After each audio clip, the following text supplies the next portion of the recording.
relative to the animals of your planet, let's pretend that in your very strong belief and your desire for well-being for animals, that you become very influential and you get on lots of platforms and you give lots of speeches from your very heartfelt conviction, and you somehow convince the world to build a wall in different subject. You somehow convince the world to stop eating meat, and so everyone is now complying. Nobody's eating any meat. But you're not ever going to get the lion to agree. He's going to eat the first thing that runs past him. The big one is always going to eat the little one, because that's the way it intended coming in.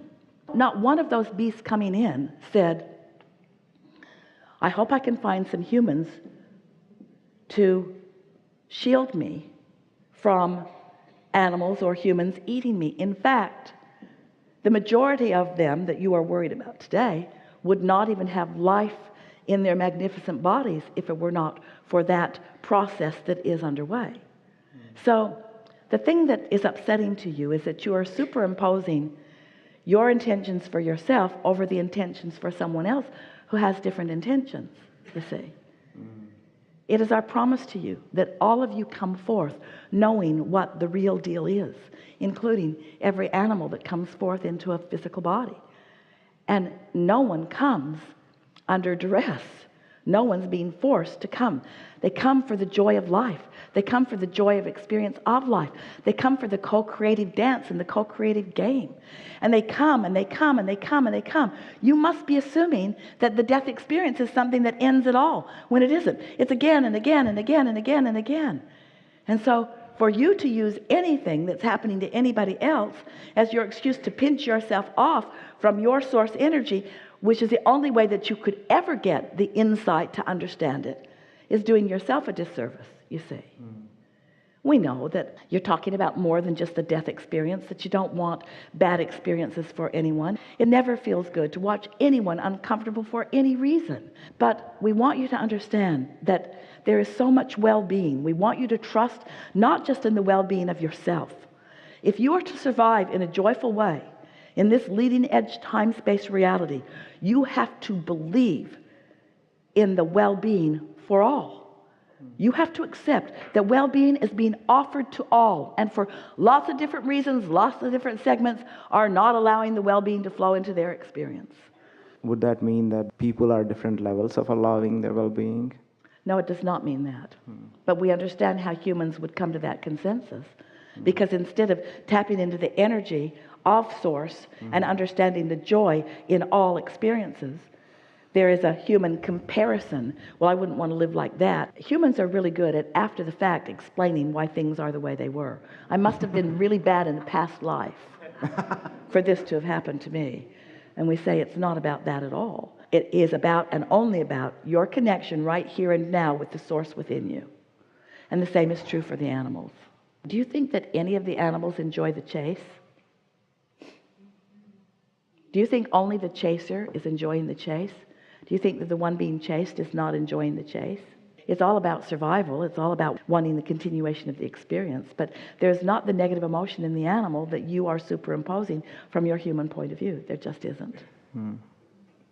And for me to project my desires on others. You said, I don't want others to hate me. But you also said, and I don't want to hate them. I don't want to feel bad that they are eating meat. And then you said, and I don't want to feel bad that they are eating meat and that I don't want them to eat meat. And I don't want to feel bad that they feel bad that, in other words, it just goes on and on and on. At some point, you just have to come to the place where you have to hook up with your inner being. Do you really think that you would come forth into this time-space reality without a clear understanding of the advantage that you all offer to one another? It's a harmonious dance. But humans have not yet come to really experience the harmonious dance that you are all capable of and that you all came wanting to experience, Because instead of spending your time hooking up to source energy so that you can see from broader view and understand those even who are wanting or doing things different than you would want them to, instead you're coming from a place of vulnerability, and you're turning that vulnerability to things that you don't like, and then as humanity you're squabbling over the disgusting things that you have created from your mood of vulnerability. Are you following us? Having this discussion from a place of vulnerability is far different than having this discussion from a place of alignment with source energy.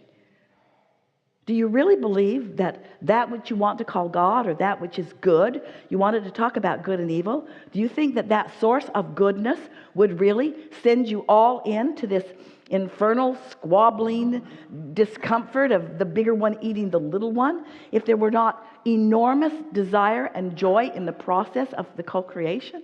None of you came as victims, not one of you.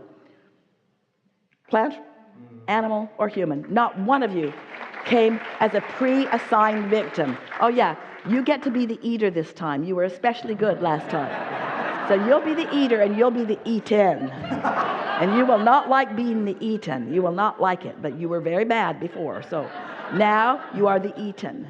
Nothing like that going on. So is this dance then going to be very continuous and not... Continuous in the sense of eternal? Yes. Yeah. Yeah. Because everyone, those who ate and those who were eaten, all reemerge in the non-physical and are joyful in the motion forward. It will always be so. And does Abraham think that everything that is, the way it is perfect? In this sense, yes, because it is the platform by which brilliant consciousness like you come to even better conclusions of how it could be. And when you come to a better conclusion and you launch that into your vortex, and your source energy and all that is source joins in that thought, then it becomes an idea that can be lived later. But you see, all of that has already happened. You've already lived enough for the joyous life that you all want to live to be there. But you've got to find a way as an individual or as a mass consciousness to get into the receptive mode so that you can realize what you've been asking for. It's like you're all praying the prayers for the better life, and there they are in the vortex, all revealed and ready to be experienced. But instead of being in the vibration of receiving what you're asking for, you're in the horror and trauma of all of the drama of why you asked to begin with. You got to get out of step one. You got to get out of step one. You've got to get yourself into the receiving mode, into the receptive mode, into the allowing the goodness that you've discovered from life to be experienced by you, to be witnessed by those who surround you.